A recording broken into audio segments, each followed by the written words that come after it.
Ranpur block डमसाही panchayat रे रही जंगल निकटवर्ती तुलबी गाँ एवं तुलबी गाँ रे बास करुथिले दुआरी भूया बयस 50 वर्षरू अधिक बोली जनापड़ुछि।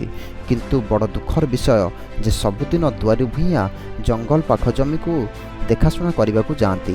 सबुदिन परी आज भी जाइथिले, हेले दैव दुर्जोग जे जंगल पाखरे पहुँचला बेलू देखिले किछि हरी फसल मानकु खाउछंती मांकड़ माने।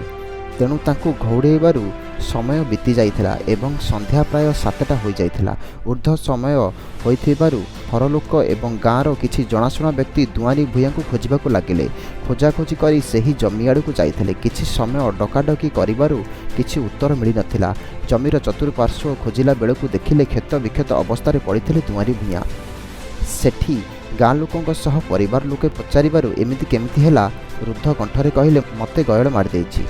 समस्ते मिसी संगे संगे नयगढ़ मेडिकल को तांकु नहीं जाइथिले, किंतु डाक्तर तांकु मृत्यु घोषणा करथिले एवं तांकु पोस्टमार्टम करी गाँ को फेराई आनिथिले। ए सब को देखी गाँ रे शोकर साया खेली जाइथिला।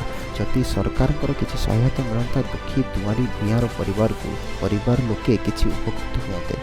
नयगढ़ प्रशांत प्रधान रिपोर्ट अहिंसा।